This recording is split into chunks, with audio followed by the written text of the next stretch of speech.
Hello everyone. Recently hacker rank के hiring process के बारे में बहुत सवाल उठाया जा रहा है। रिसेंटली मैं एक लिंक्डइन पे पोस्ट देखा जिस पे अराउंड 2200 या 2300 लाइक्स थे और उस पोस्ट पे बड़ा सा एक पोस्टर लगा हुआ था हैकर रैंक फ्रॉड करके, और बहुत सारे कमेंट्स थे, बहुत सारे स्टूडेंट्स उसको रीपोस्ट किए थे।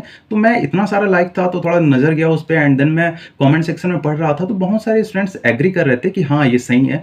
तो उस पोस्ट के बारे में बात करेंगे डिटेल में इस वीडियो में।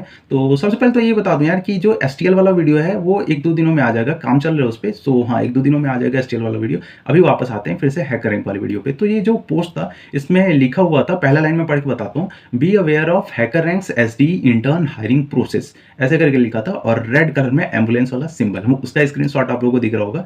सो इसमें बेसिकली इन्होंने ये लिख के दिया हुआ था कि हर साल हैकर रैंक एसडी इंटर्न के लिए हायरिंग निकालता है और हर साल सेम चीज होता है कि सबको लिंक चला जाता है, और जो ऑनलाइन असेसमेंट का लिंक होता है जब उस पर क्लिक करके स्टूडेंट्स एग्जाम देते हैं तो बहुत ही ईजी क्वेश्चंस होते हैं। Like even leet code medium के क्वेश्चंस भी नहीं रहते हैं, बहुत ही ईजी क्वेश्चंस होते हैं। और वो कई स्टूडेंट्स, लाइक सपोज 1 घंटा या 1.5 घंटा टाइम दिया गया है तो कई स्टूडेंट्स उसको 15-20 मिनट में ही सॉल्व कर ले जाते हैं। कई स्टूडेंट उससे भी ज़्यादा कर लेते हैं, कई लोगों को आधा घंटा लगता है, बट स्टिल दोनों क्वेश्चन पूरा सारे टेस्ट के सक्सेसफुल सबमिट करने के बाद भी उनको रिजेक्शन का मेल आता है। और ये बहुत सारे लोगों के साथ होता है, ऐसा इनका कहना था। और बहुत सारे स्टूडेंट्स भी एग्री किए हैं और इनका ये कहना है कि ये एक मार्केटिंग स्ट्रेटजी है हैकर रैंक की तरफ से। इसमें लाइक जस्ट ये लोग ट्राई कर रहे हैं कि मैक्सिमम स्टूडेंट्स रजिस्टर हो जाएं इनके वेबसाइट पे। ये इनका कहना है जो पोस्ट में लिखे थे कि ये एक जस्ट एक मार्केटिंग स्ट्रेटजी है, उनका जेन्युइनली हायरिंग नहीं है। फिर मैं कमेंट सेक्शन में देखा तो बहुत लोग, ऑफकोर्स कोई भी ओपिनियन शेयर करता है तो बहुत सारे लोग उनके फेवर में होते हैं, कई लोग उनके फेवर में नहीं होते हैं। तो जो लोग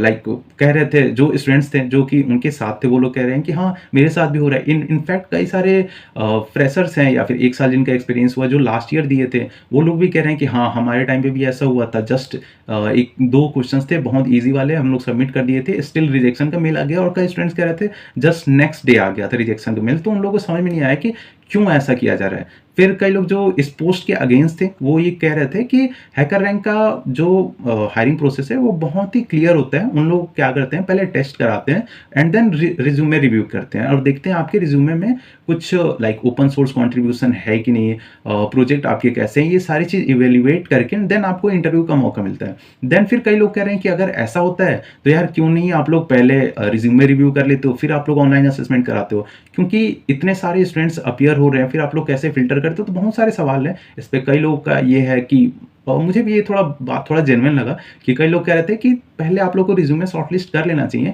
देन फिर आप लोग ऑनलाइन असेसमेंट लो। और ऑनलाइन असेसमेंट में थोड़ा ढंग के क्वेश्चन पूछो, कि जो ऐसा क्वेश्चन मत पूछो जो सब लोग कर ले रहे हैं 10-15 मिनट में। फिर कौन से पैरामीटर पे मेजर करोगे कि कौन बेहतर है कौन बेहतर नहीं है। ऑफकोर्स डीएसए जस्ट मेजर किया जाता है, डीएसए की प्रॉब्लम सॉल्विंग एबिलिटी आपकी कैसी है, बट वो मेजर कैसा होगा अगर बहुत ही ईजी क्वेश्चन सबको दे दिया जाएगा। तो ऐसा कई लोगों का क्वेश्चन था।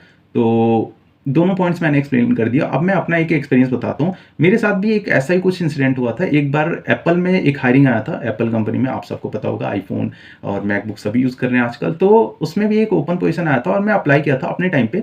और वो अप्लाई करने के बाद उसका आज तक मुझको कोई रिजेक्शन का भी मेल नहीं आया, कुछ एग्जाम का कुछ इंटरव्यू का कोई अपडेट नहीं आया। बट जब भी उनका कोई नया प्रोडक्ट लॉन्च होता है ना, तो उससे पहले मुझको मेल आ जाता है और नोटिफिकेशन आ जाता है कि एप्पल का ये प्रोडक्ट इस दिन लॉन्च होगा। तो मे बी हो सकता है, देयर आर हाई चांसेस कि कंपनीज ऐसा आजकल कर रही हैं ओपन पोजीशन निकाल के, ताकि जो भी है उनका डेटा सेव करने के लिए या फिर जो भी है। ऐसा मुझे लगता है कि हो सकता है, नॉट श्योर। खास करके मैं हैकर रैंक के लिए बिल्कुल श्योर नहीं हूँ। काफ़ी अच्छी रेप्यूटेड कंपनी है, एप्पल भी रेप्यूटेड कंपनी है, बट एप्पल के साथ मैं खुद ऑब्जर्व किया हूँ कि जब मैं अप्लाई किया था तो उसमें कुछ मुझको रिजेक्शन का भी मेल नहीं आया था, कभी कुछ उसका अपडेट इंटरव्यू का या एग्जाम लिंक कुछ नहीं आया था। बट जितने भी उनके प्रोडक्ट आते हैं उनका सबका प्रॉपर अनाउंसमेंट का जो मेल है वो आ जाता है मेरे पास, यूट्यूब का उनका लिंक आ जाता है पूरा प्रॉपर। तो ये थोड़ा सा मुझे डाउट में लाइक आता है कि हाँ हो सकता है कि कई सारी कंपनीज ऐसा कर रही हैं, रजिस्टर करवा रही हैं स्टूडेंट से। फिर कई लोग ये भी कह रहे थे कि हैकर रैंक का बिजनेस मॉडल ऐसा काम नहीं करता कि इस हर कॉलेज से स्टूडेंट्स को रजिस्टर करा के वो लोग बहुत पैसा कमा लेंगे, ऐसा नहीं होता। आई डोंट नो क्या होता है, मुझे नहीं पता। अगर आप में से कोई भी ऐसा हो, लाइक आपके साथ भी सेम चीज़ हुआ हो, तो आप कमेंट में बताओ, ताकि मैक्सिमम लोगों को पता चले कि हाँ ऐसा रियल में हो रहा है। आई डोंट नो, मेरे साथ हैकर रैंक के साथ नहीं हुआ, बट एप्पल के साथ हुआ था, वो मैं पूरा स्टोरी आप लोगों को समझा दिया डिटेल में। बाकी मेरा तो यही कहना है यार, मेरा ओपिनियन यही है कि हाँ, सही बात है लाइक अगर आपको किसी को रियल में हायर करना है तो पहले रिज़्यूमे शॉर्टलिस्ट कर लो। पहले ही अगर आपका यही फ़ोकस है कि आप देख रहे हो कि स्टूडेंट्स ओपन सोर्स कंट्रीब्यूशन किया हो या अच्छे प्रोजेक्ट्स हो, तो सारे रिज़्यूमे रिव्यू कर लो आप। एक certain number of like applications ही लो, बहुत सारे एप्लीकेशन ना लो, जब एक लगे लिमिट एक्सीड हो रहा है, क्लोज़ कर दो एंड देन उसके बाद आप रिज़्यूमे रिव्यू करके एंड देन ऑनलाइन असेसमेंट के लिए लिंक भेजो जो लोग शॉर्टलिस्ट हों। देन उसमें से आप अच्छे क्वेश्चंस डालो, फिर आप देखो कि कितना किसका स्कोर आ रहा है और प्लेगरिज्म वगैरह ढंग से चेक करो कि कहीं से कॉपी तो नहीं हो रहा है। अगर प्लेगरिज्म में आ रहा है देन हटा दो, अगर प्लेगरिज्म में नहीं आया देन इंटरव्यू का मौका दो। आई थिंक मेरे हिसाब से ये प्रोसेस होना चाहिए। बाकी आई डोंट नो, आप लोग का जो ओपिनियन होगा वो आप लोग कमेंट सेक्शन में बिंदास शेयर करो, देखते हैं, बात करेंगे उसके बारे में। और अगर आप में से कोई स्टूडेंट है जिसके साथ अभी रिसेंटली ऐसा हुआ, तो आप लोग बताओ ताकि मैक्सिमम लोगों को पता चले। बाकी अगर वीडियो पसंद आई हो तो लाइक कर देना, चैनल को सब्सक्राइब कर देना और एसटीएल वाला वीडियो बहुत जल्दी आ जाएगा।